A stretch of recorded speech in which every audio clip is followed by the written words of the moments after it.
Happy Devil's Wednesday. This is the State of the Fan Address, episode 346, titled Justice for Arda. I'm your host, Sam Wu, here with pucksandpitchforks.com editor-in-chief Nick Villano, as we're streaming live on Facebook Live, YouTube Live, X Live, Twitch, and now on Instagram Live on the Let's Go Devils Network on this beautiful, happy birthday Marty Day. Yeah. How old is he now? 54? I think he's 54 years old. Nick. So 1972. 54. Yeah. Happy birthday to Marty. Good for him. Yeah. Making him at 54. Anyway. Kind of a bittersweet day, huh, Nick? I was all pumped up for the State of the Fan Address today. Yeah, you were all excited. I took you down real fast. I'm sorry about that. Yeah, I was excited, and then the news about Arda. Yeah, let's just address the what do you call it, an elephant in the room, whatever. I love Arda Ocal. Arda Ocal is one of the best on-air personalities in sports. I've met a lot of them. I've worked with Jim Nantz. I don't have to go through my resume. I've worked with dozens of on-air sports people from ESPN, from Fox, from TNT, from Sirius XM. Sam, yeah, I know you've worked with a ton too. Arda's at the top of my list for good guys in the industry, for jack of all trades talents. I don't understand how you take a guy who is literally putting you, put him into anything, and he makes it work, and you let him go. I don't understand that business anymore. I used to be in a subsection of that business. I was in broadcast journalism for a long time. And I got out of it because it stopped making sense. And it's days like today, where I try to understand. And then I realize that there's nothing to understand. TV is still a game of profits, and the people making these decisions don't pay attention to the product. That's just where we're at. Because if you paid attention to the product, there's no way that you'd keep some of the people on these hockey broadcasts and get rid of Arda. Arda could do the sideline stuff. Arda could do the play-by-play stuff. Arda could do the in-studio stuff. The in-studio stuff, which Arda is often a part of, is usually the best part of the broadcast for ESPN. Yeah, I agree. Matter of fact, I'd rather have Arda Ocal as play-by-play than Sean McDonough, if you want my honest opinion.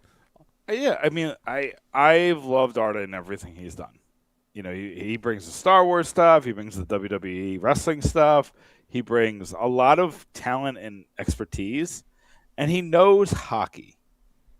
Yeah. So when I see this day, and he has to announce that he's no longer with ESPN, which I know for a fact, I don't want to get too much into his personal, but I know for a fact he loved that job and would stay there forever if they had him. So to get rid of him, man, it shows. Listen, here's the lesson for you. If you're working late on a salary, stop. If you're not clocking in overtime and putting in those hours, stop. If you're working your butt off for a job that's thankless, stop. Because eventually they're going to get you. And, I didn't want to be this negative, but, let's just call a spade a spade. If you're going to get rid of a guy like Arda Ocal, then none of us are safe. Go spend time with your family. Go spend time with your friends. Go, build more in your Lego set or play a video game, man, because it's better for you. The work will stop, unless you're a doctor or a cop or something that's actually important, do the work and then go home and enjoy your time. Because they could take it from you at any time just because of dollars and no cents. Ah, that's a good quote. That's a great quote. I will say this though: some people in the chat room don't know who Arda Ocal is. ESPN for what 10 years, I guess. How are you fans of this podcast? You don't know who Arda Ocal is. I don't know. Straight laced. I just had to ask that. Actually, he was one of. Actually, he was our first celebrity guest on the podcast, aside from Nick Villano. You were episode 1, right? I think you were episode 1 that on season 2. You were episode 1, and was then that 1 or 2. I think you were 1. I think I had Arda first. I thought I was in between. I thought it was the meat of a sandwich that was way above my head. And then we went on a roll like no other. Yeah. We had Cangelosi, Doc Emmerich afterwards. Yeah.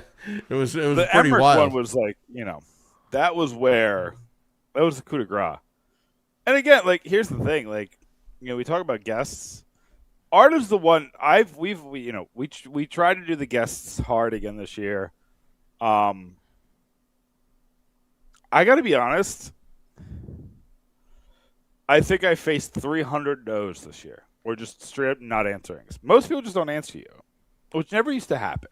You'd at least get like a conversation. I can't make the schedule work, or whatever.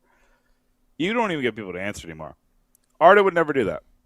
Yeah. Arda would answer. He'd be like, "Oh, I'm doing Sports Center that night, or I'm coming on." Those were the options. So, I don't want to spend the whole podcast talking about it. I am mad about it. ESPN is much worse today. If you like ESPN or you like sports coverage, you would like Arda. Yeah. If you don't know Arda, you've done yourself a disservice. I'm just going to be honest with you. Yeah. Right now he's going to take some time off. He'll bounce back. But he's going to bounce back on his terms. Again, that's the tough part about the industry. But at the end of the day, when you have a company like ESPN, it's part of Disney. You've got shareholders. You've got this. You got that. Whatever. It's very cruel, man. It's very cruel. Yeah. Again, corporations. Say love you. Anyway, before I get myself in trouble, the Devils are picking 12. Sam, I've seen one name tied to this team over and over and over and over again. Oscar Hemming. And Sam, I'm going to be honest with you. I've done just enough research to know I don't like Oscar Hemming. I don't want Oscar Hemming. Now, where did the name come from? He's a winger at Boston College. And I'll tell you why he's going 12th overall. He's 6'4". And that's it. He had 1 goal this season for Boston College. Now, he was hurt. And a lot of people were in my mentions saying, he was hurt. Well, guess what? He plays a physical game. And some bodies can't take that game. There are only a select few Tom Wilsons in this world whose bodies can take that kind of punishment. If he's getting hurt from this game in college, don't like it. I don't like it. I'm afraid of the injury risk. I'm afraid that that's not where you're supposed to take that guy unless he's Brady Tkachuk or Matthew Tkachuk, where he has 35 goal upside and does that. I don't see that here. Correct me if I'm wrong, chat. I don't see Adam Hemming being a 35 goal guy. I see him being a tough guy. It feels like a poor man's Timo Meier. Wow. And I already got a Timo Meier. You know what I mean? Like, I think he's Timo Meier, but like this version and never the 40-goal version. I think he's just a guy who's like 20 goals in his best years, hits guys, Cool. That's not what I want at 12 overall. I got to do more research about who else is going at 12 overall, but I just saw his name tied to the Devils. I think it's 6 different mock drafts. And it ain't for me, man. One thing that was interesting, Sam, is I see quite a few people having us taking a defenseman. Which, what would that make? So we took Mukmadulin in 20. Who did we take in 19? Oh, we took Hughes. And then who did we take in 18? Was that Ty Smith? Yeah. All right, so you go Ty Smith, the defenseman. They had Hughes. They had Mukmadulin in the first round. I know you had the other two, but it's Mukmadulin in the first round, Luke Hughes in the first round, Simone Nemetz in the first round. Didn't have a pick in 2023. Silyev in the first round. Didn't have a pick in 2025. So that means 6 or 5 of your last 6 draft picks have been in the first round have been defensemen. I'm erasing the Chase Tillman draft pick from my memory forever. So that one doesn't count. 5 of your last 6 first-round picks. This would make 6 of your last 7 first-round picks defensemen, and we're nowhere near the best defense in the league, and our best defenseman is none of those people. It's still Dougie Hamilton. So I don't love that. I don't want to take a defenseman. I just don't. I want that. Even if you trade Nemetz and you trade Hamilton, I still don't want to take a defenseman because you still have Seamus Casey, who I think, if can stay healthy, which is a big if, is an NHL defenseman. I think he's an NHL defenseman, a guy you could put on the power play or a guy you could put on the ice for some offense. Really like Seamus Casey. I still think you should just make him a forward, but I've given up on that goal. I think the Devils need to build a prospect pool. If I'm Sonny Mehta, if I'm Sonny Mehta, I either pinpoint the guy in the first round you want and trade up, but I think more than anything, I'm trading back. I think that's what I want to do. I think you're just as likely to get a good guy at 12 as you are at 19 or 18 or 19. I think you're going to get the same guy. The Dawson Mercer types, I don't think there's like a Matthew Boldy that you get at 12 this year. I think you're looking at like a middle 6 guy. So you might as well get an extra second round pick or, maybe you get, if you add to it, you get a future first round pick. You know what I mean? Maybe you trade back and give up a third, you get a future first. Again, I don't know how the math works, but Sonny Mehta would. So I would trade back. That would be my number one way to go about this. It's kind of like in no man's land. Yeah. The Devils have selected 12th overall twice. One was McLeod. We don't have to talk about him. The other one was, I think it was Corey Foster in 88. Does that sound familiar? I know Adrian Foster, but that was in 2001, I believe. Yeah, no, Adrian Foster was in much later. In 88, I think we picked 12. And he only played like 300 games, whoever it was, Corey something. So, again, not the best track record there. But I'll tell you this.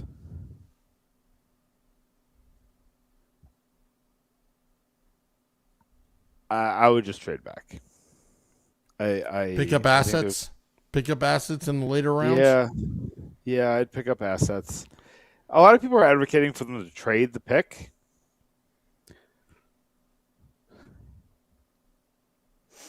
I'm on the fence just because we have a bad prospect pool all of a sudden. Well, Sam, I don't know if you know this. Go ahead. every one of our top 15 prospects are in worse standings than they were going into the season. Yegorov had a bad year at Boston University. Seamus Casey was hurt all year. Anton Silyev had a terrible year because his coach just hated him for whatever reason. The 2 second-round picks, Ben Kevin and Conrad Fondruk, both had terrible years in their first year in the NCAA. Mason Mo was fine. He's probably the only one that you can argue had a better year, but it wasn't great. He still doesn't look like an NHL player yet. I'm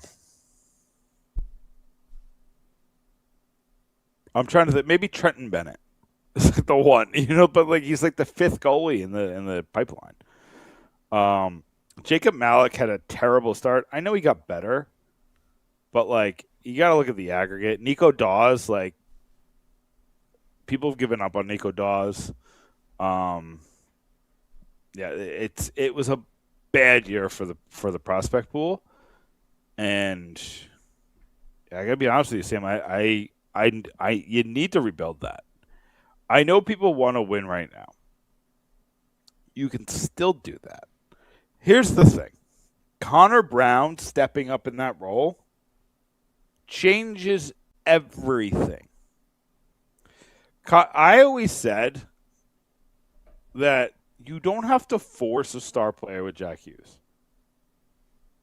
You could find his Chris Kunitz. And they tried so many they tried it with Palat for a long time, but Palat just wasn't a good player anymore. And we saw that in New York. He's just not good anymore. The groin injury ruined his career. I will die on this hill. So the Devils have to make some decisions this offseason. They got to move money out. And a more obvious statement hasn't been said. They got to move money out. But again, I think there's value to Dougie Hamilton. Dougie Hamilton had an incredible end to a season. What is he worth? Can you get a late first for Dougie Hamilton? Or is that contract going to make that impossible? Well, I think you could get that on an NHL trade deadline if another team is vying, adding for the playoffs. How many years does he have left on that contract? 2? I think it's 2. Yeah. Plus that $9 million is easier to swallow now that the cap is going up by $8.5 million. Yeah, but we expected that. That's not that it went up by exactly how much we thought. It's going to be $104 million. Even with that, Sam, I think the Devils have $12 million in cap space. Well, I got to tell you, though, Sam, the Nico Hischier trade rumors are starting. Are they from a place of reality? I don't know. But I don't love that he's even in those conversations. Where are those rumors coming from, Nick? If you look at the stories of, and I feel like you get this every year, but this could be the craziest offseason ever. This one feels different, Sam. Austin Matthews is legitimately mad, and maybe the Leafs getting the number 1 overall pick will change his tune. But I almost feel like Toronto now has this air of invincibility, or maybe they feel like they could trade Matthews. We don't need Matthews. We got Gavin McKenna coming. Maybe. And then I see... Well, you got a con artist as a GM. Can we talk about that for a second? Of course we can. First of all, Sam, did I talk that into existence? Because I'm sorry. John Chayka's name didn't come up before I brought up in December. Nobody brought up John Chayka. I saw no one mention this guy's name before I brought it up. Did you? I know I got you're the only one, and I had to question you off air. What's the love affair with this guy?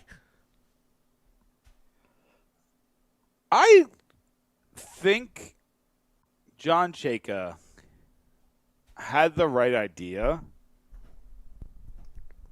but illegal practices or scouting? Well, again, I think he got desperate at the end and he made bad decisions.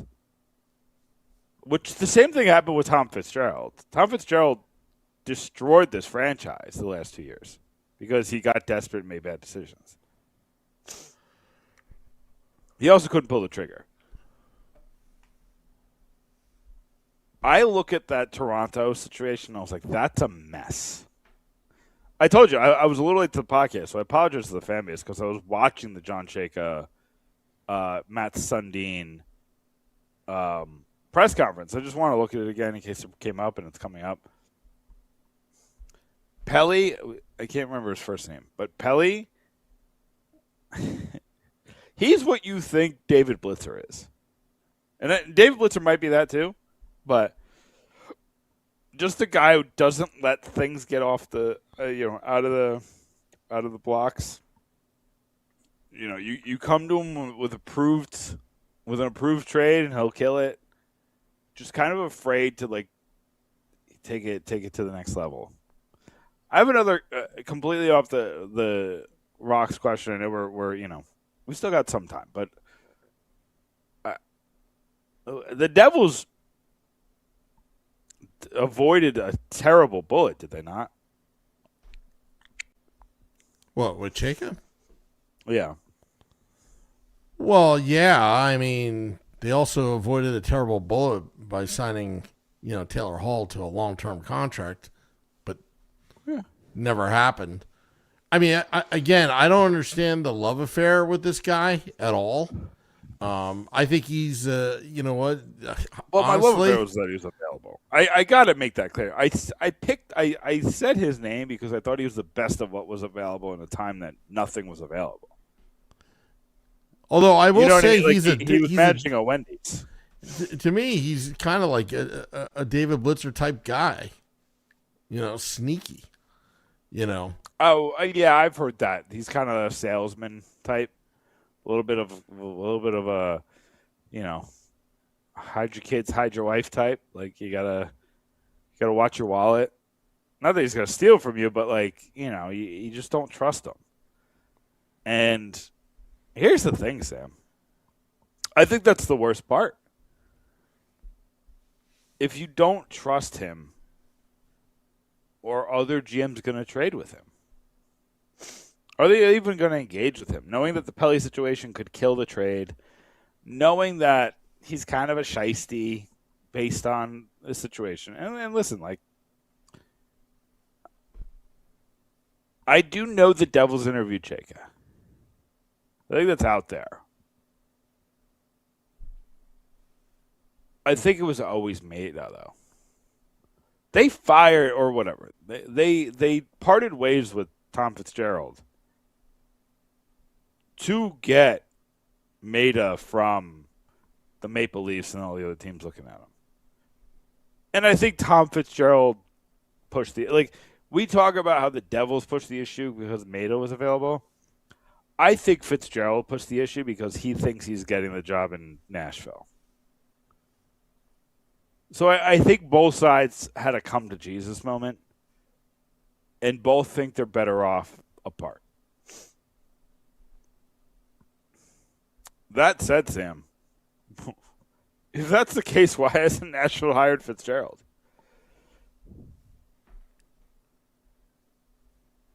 I don't know. I wonder, is there compensation involved? Could be. You don't know. Because the Maple Leafs had to give the Devils, a third-round pick for Lamoriello? I think so. Still under contract. I should look into that. That's on me. I wouldn't even know who to ask.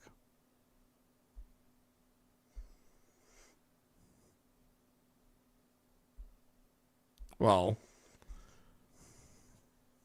I have guys for a lot of I have guys for contract conversations, for clause conversations, but I wouldn't even know who would have that. well, we'll find out soon enough if he does get signed. All right, but I want to write about it.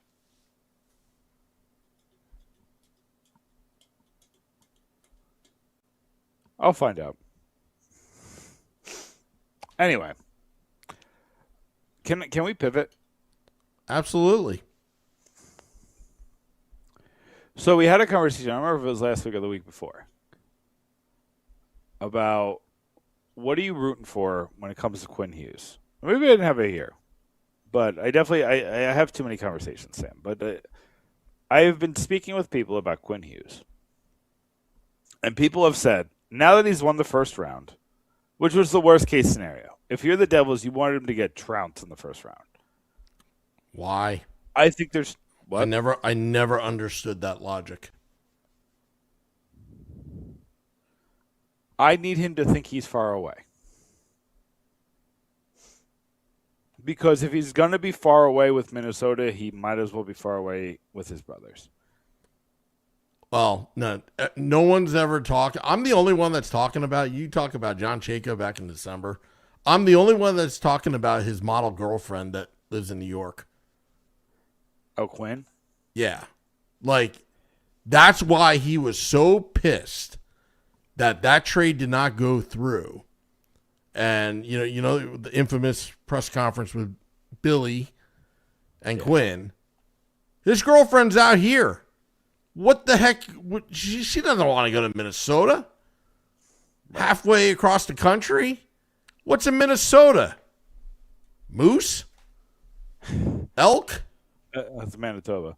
No, same difference. It's cold.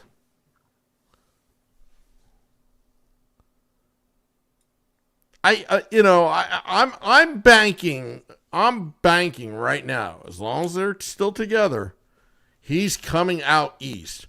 What I don't like is Rick Tocchet being the Flyers head coach who's coached Quinn, and his rumored girlfriend is from Philadelphia.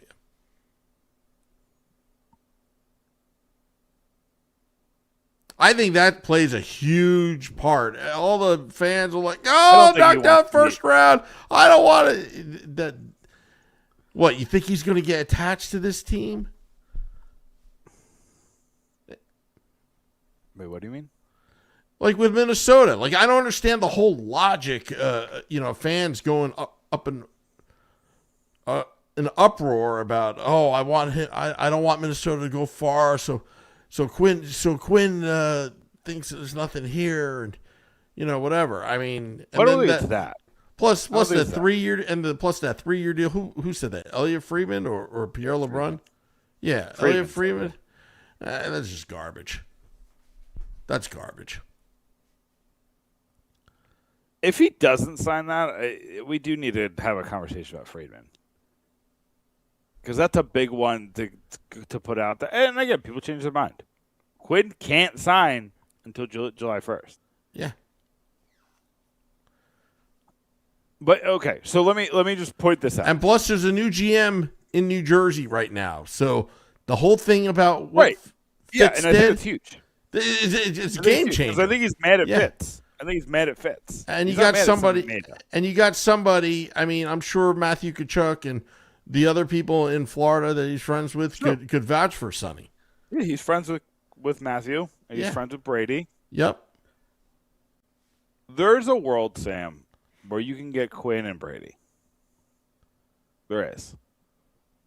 You have the assets and you have the cap space. If you sell the assets, what you would need to do. So first of all, if Quinn gets swept by the Colorado Avalanche, they gave them their best shot in Game 1 and lost by 3. They scored 6 goals and gave up 9. What was the score last night? I missed. Or you're gone. You're doing something. I missed the score last night, but They gave them their best shot. They did their best offensive performance, and Quinn Hughes gave his best performance. They lost by 3. Meanwhile, he could come to the Devils, and he'd be playing the Flyers or the Penguins or the Hurricanes, even the Hurricanes in the second round. And it ain't like this. And you just had this huge series with Dallas where you're basically even. I think Dallas and Minnesota are kind of like an even teams. Colorado's a different beast. Their biggest weakness is goaltending, and Scott Wedgwood had like a Vezina level season. So if I'm Quinn Hughes and I get swept, same thing as losing the first round. Same thing as losing the first round. You have the same feeling, the same sinking feeling that you had going, if you had lost in the first round. So that's what I'm rooting for. A lot of people say, I just want him to win the Stanley Cup, so he does it, and then he gets forced to trade to his family.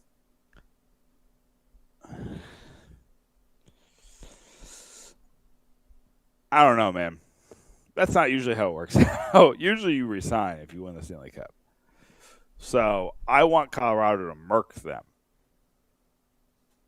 Here's my big worry with the, let's we can talk about the playoffs when we get on the podcast. I don't know how Carolina doesn't waltz into the Stanley Cup final. Looking really good right now. I mean, it's just dominance. I don't see how they don't just waltz into the final because what's like they're facing Philly, who's outmatched. Just straight up. They're just straight up outmatched. Then they're gonna face either Buffalo or Montreal. Good young teams, not on Carolina's level. They're gonna waltz into the final. This sucks. I hate Carolina. I think they're going to lose precipitously to the Western Conference team, which, truly, this was the year Connor McDavid was supposed to make the run. He lost to the first round. So I truly, I'm trying to think who it's Vegas, and who's Vegas playing? Remind me in the second round. You don't know who Vegas? Of course. Okay. I'm thinking it's going to be Vegas and Colorado in the conference final. What a great conference final! I love that conference final. If it's Anaheim, I don't know. The Quenville stuff kind of grosses me out, but that's neither here nor there. I'm rooting for Vegas. If it's Vegas and Colorado, I think both of those teams are 2 steps above Carolina. That's not saying anything against Carolina. Vegas was the most injured team in the league. More injured than the Devils. And Colorado from day one was the best team in the league by far. They've just built this is a powerhouse. So I think either Colorado or Vegas is winning the Cup final. I would put money on both of them right now. Because these are the best odds you're going to get for either one of them.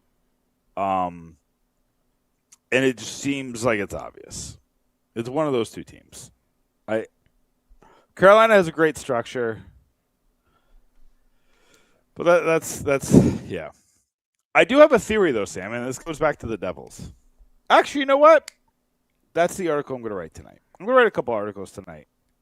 But one of the articles I'm going to write tonight, Sam, do you think Sonny Maeda is waiting on his Sheldon Keefe decision to see if something happens with John Cooper? That's very interesting.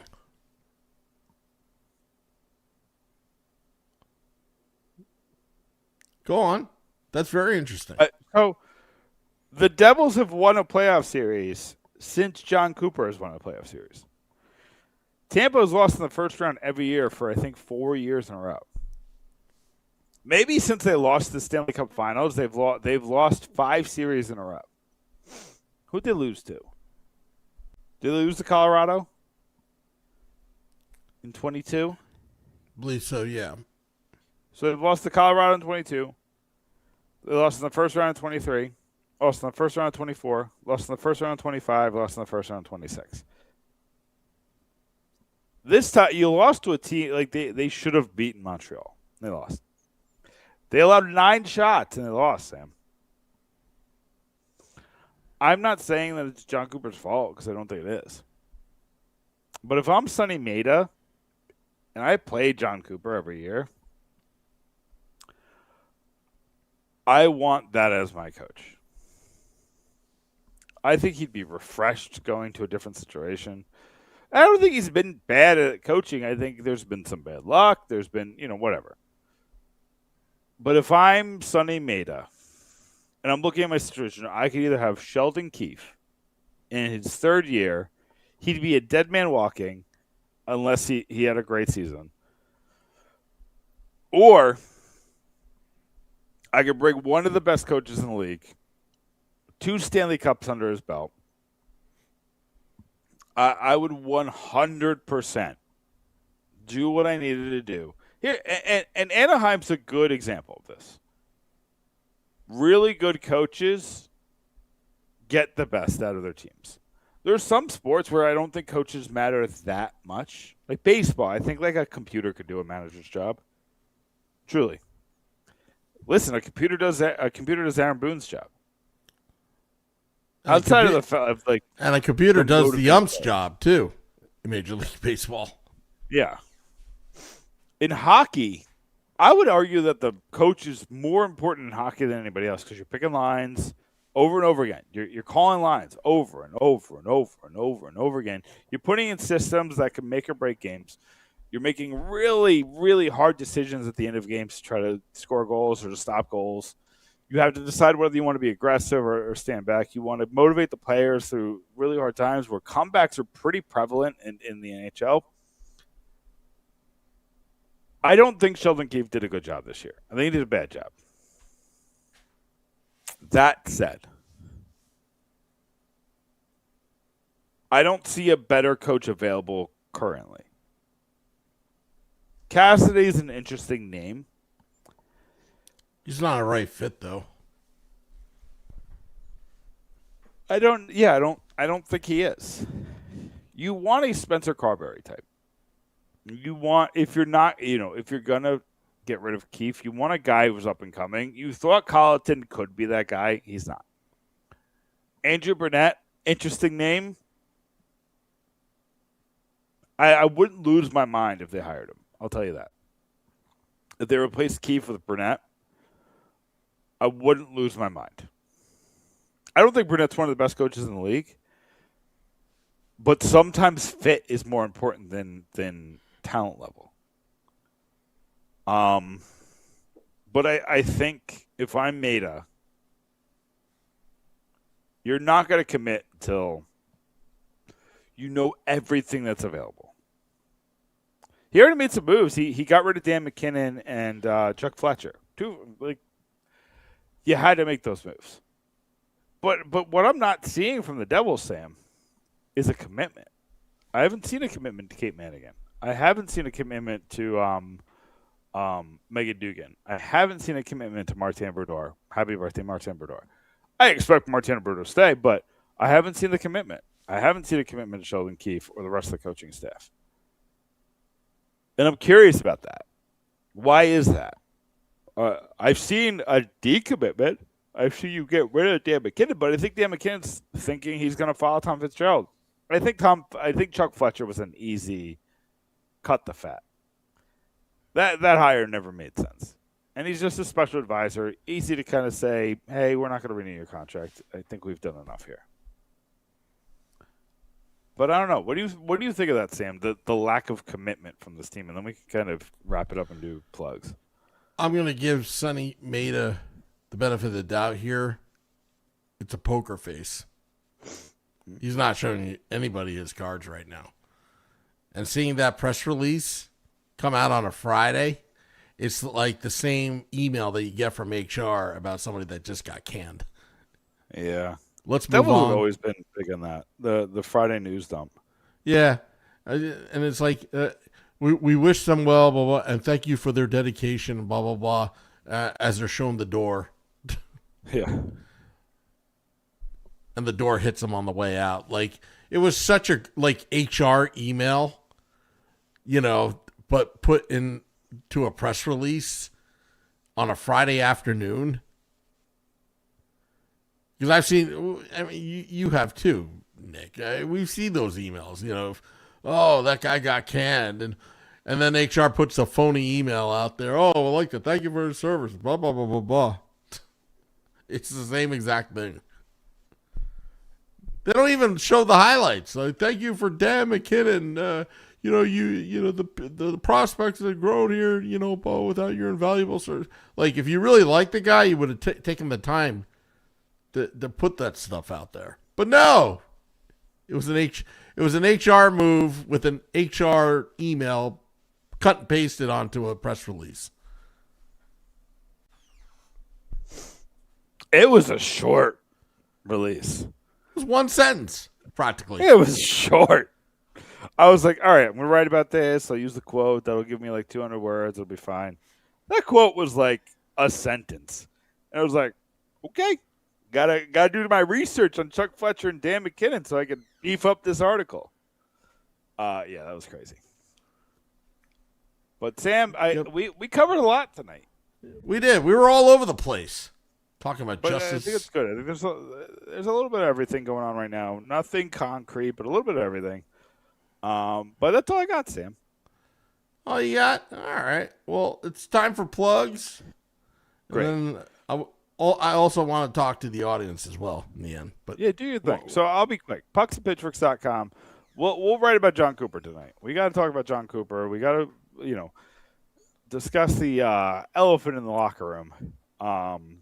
We got a bunch of stuff coming. We want to talk about John Chayka. I wrote, again, ahead of the class, I wrote about John Chayka before he was even hired.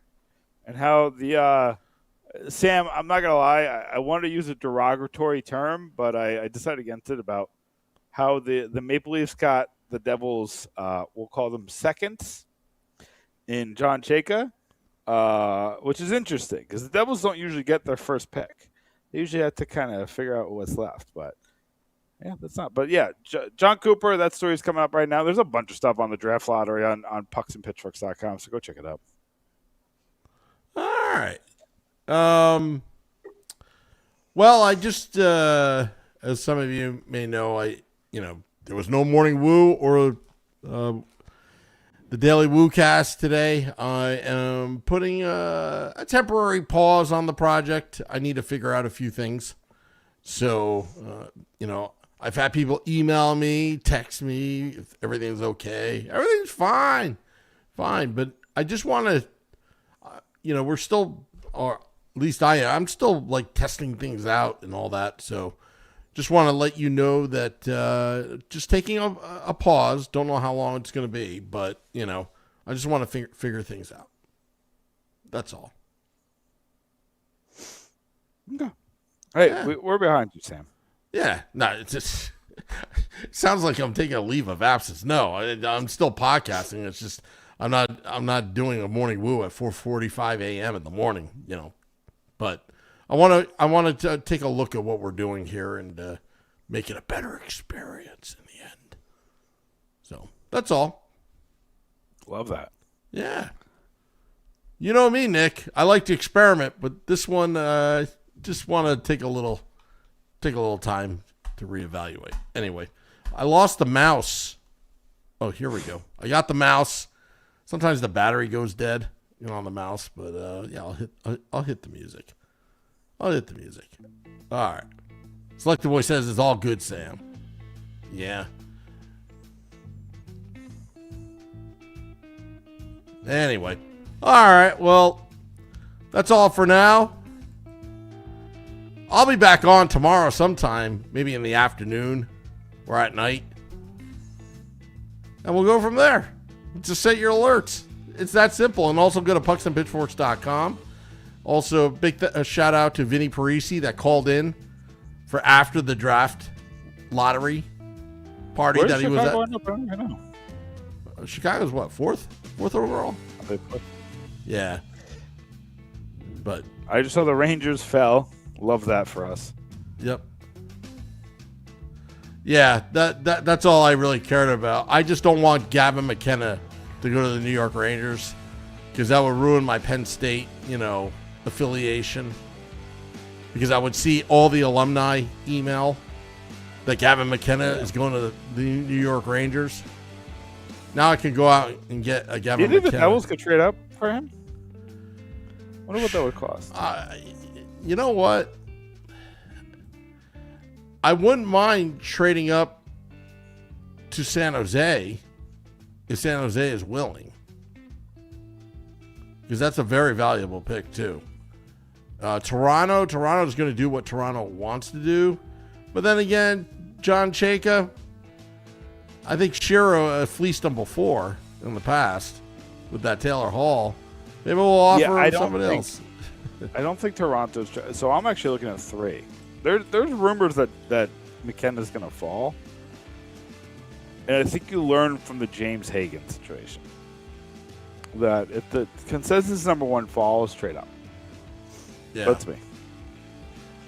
I don't think he should fall, but I think San Jose is going for defenseman. So if Toronto goes for Stenberg, call Vancouver and see what it takes. Are you suggesting he's the next Logan Cooley? Well, Logan Cooley wasn't supposed to be first overall. That was always supposed to be Shane Wright. But Logan Cooley's the best guy in the draft, I think. Yeah, I thought he was the best guy in the draft. Wow. Unless it was Lane Hudson in that draft? I believe so. Okay, so Lane Hudson's probably the best guy. And that's an L for me. I hated Lane Hudson for the longest time. Yeah. Anyway, we ran out of music. I mistakenly brought this up. Let's call it a podcast. All right. Dropping the podcast in about 20, maybe at midnight. Yeah, I'll drop the podcast at midnight. I'll see you tomorrow. Till next time, let's go Devils.